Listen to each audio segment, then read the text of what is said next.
So this is another extra one. The helicopter has not arrived yet to lift me off to my next exotic location, so we're still stuck in the frozen north. I actually no longer need to communicate with base camp, so those things are coming off. Okay, this video is going to be covering why, when we have a repeated route, TE to the lambda T, I got a sled dog holding my papers for me, is the right way to go. Like, where does that T come from? Ooh, no, too cold, too cold, too cold. All right. So, the major thing is we have to remember that we're solving the homogeneous problem. Okay, we're not looking at a particular solution. We're just setting things equal to 0 and working with our characteristic polynomial. Okay, and in order to get the characteristic polynomial, we've assumed and demonstrated that e to the lambda t is a solution for a very particular lambda. Okay, and the characteristic polynomial of lambda squared plus p lambda plus q equals 0 actually gives us the roots negative p plus or minus the square root of p squared minus 4q.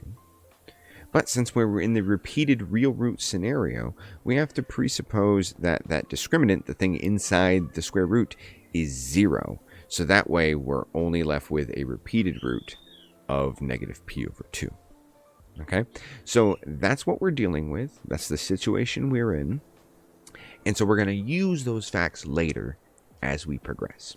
Okay, so the major thing that we are posed with is how can we come up with a linearly independent second solution. All right, you could spend hours upon hours and days upon days and years upon years pondering how else can I find a solution to that. But we know that e to lambda t is a solution. We just found that out for the particular lambda. So we're going to try out x equals u of t, some unknown function, times e to the lambda t. That's what we're going to do in this video. A little sidebar, although that sidebar is too small. I would implore you to consider e to the lambda t plus some unknown function first. That might be where our heads go first off. Like, well, why don't we just add something to it and see what happens? That's not going to be terribly helpful. You can follow basically the steps that we're going to do right now, and you'll run into a problem where you're essentially solving the exact same problem you were faced with to begin with. And so, it doesn't really help. Now, if we assume it's an unknown function multiplied by e to lambda t, we're going to start plugging it in by finding its derivatives using the product rule at every step of the way. So the first derivative, relatively straightforward. The second derivative is going to have 4 terms. We have u double prime e to lambda t plus u prime lambda e to lambda t plus u prime lambda e to the lambda t plus u lambda squared e to the lambda t. So many e to lambda t's. When we go to plug it in, we're just going to notice that like everything there's got an e to lambda t in there. So we can go, it's bad notation what I'm doing right now. We're just going to cross them all out ahead of time just to make our thinking a little bit easier. Okay, it's bad notation, but c'est la vie. We're going to take these expressions, these great big expressions, and we're going to shove it into the original homogeneous problem there, and we're going to see what we can see. Okay, so we have a u double prime plus u prime lambda plus u prime lambda plus u lambda squared. Okay, that all comes from our x double prime plus p times u prime plus p times u lambda. That comes from our p x prime plus q times u, which comes from our qx, and that should all equal 0. This looks ugly and unhelpful, but it is. Trust me. So let's go ahead and group everything by u. Okay, so whatever the derivative is on u, that's how we're going to group it. We only have a u double prime. That's fine. U prime is being multiplied by 2 lambda plus p.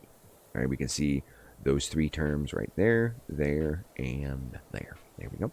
And then u is touching a lambda squared plus p lambda plus q equals 0. Now, some of this should start to look familiar about how it all falls into place. Okay, remember, we don't know what the unknown function is. Our job is to find it. Take a look at this term right here. Lambda squared plus p lambda plus q. Does that look familiar to anybody? Because it was on the previous slide. And in order for lambda to actually be the solution, the value that we want it to be, that whole thing needs to be equal 0. Okay? So this is fantastic. That whole term right there, that equals 0. Okay? Now, if lambda equals negative p over 2, we can start messing around with that other term that's touching the u prime. All right? By plugging that in, we've got a negative p over 2 times 2, which is negative p, plus p, that is 0. That term also vanishes.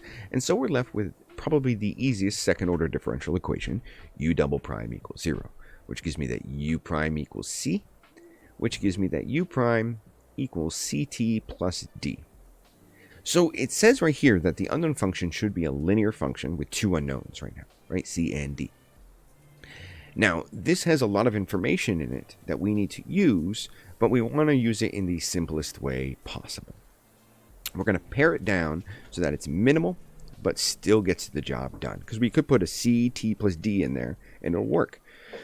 If we let c equal 0, so u is just equal to constant, that's not helpful because it's still just a constant multiple of the solution we already have. So what if we let u equal ct by letting d equal 0? Well, now that's not a constant multiple of e to the lambda t, so that's helpful. What's the easiest way we could write down ct while it's still containing the necessary information? Just let c equal 1. And that's where we get the u equals t, and that's why t e to the lambda t is the easiest, most natural solution that is linearly independent from e to the lambda t. So this allows us to write c1 e to the lambda t like we had, and then c2, the unknown function, e to the lambda t, which was our goal, and we found that the unknown function that makes sense is t. And so what we're left with is this beautiful, I don't know why I wrote a lambda there, beautiful solution for when we have repeated real roots. I really hope this helps. See you guys later, okay? Can we cut the video feed? Cut